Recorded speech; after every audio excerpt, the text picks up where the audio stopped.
motion is hereby suspended.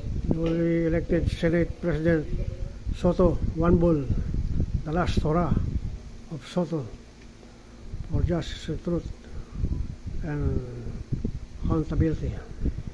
Soto, the new President, Senate, 20th Congress, removing Escudero as President.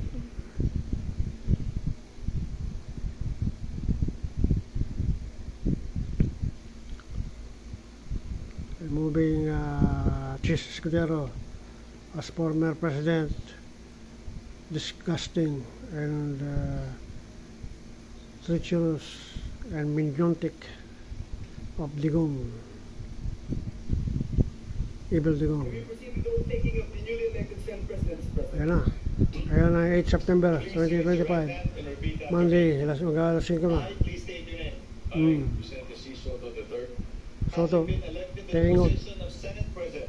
Senate President. Elected to the position of Senate President. Do hereby solemnly swear Do hereby solemnly swear that I will well and faithfully discharge Soto, bagong President, that I will Senate. well and faithfully discharge to the best of my ability to the best of my ability the duties of my present position the duties of my present position, and of all others I may hereafter hold and of all others I may hereafter hold under the Republic of the Philippines. under the Republic of the Philippines. That I will support and defend the Constitution of the Philippines.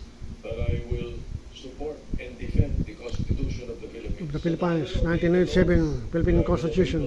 Legal orders Legal Si orders Rivera sa likod. promulgated by the duly constituted Soto, authorities pinalta na si Cordero. promulgated by the Soto, duly constituted new Senate President. authorities, and maintain true faith and allegiance and maintain true faith and allegiance to the Republic of the to Philippines. the Republic of the Philippines, And that I impose this obligation upon myself voluntarily, and that I impose this obligation upon Mga myself voluntarily, without voluntarily, mental reservation without mental reservation, or purpose of evasion. or purpose purpose of vision. So help me God. So help me Help me God. God. Congratulations, citizen. Thank you, sir. Dito sin.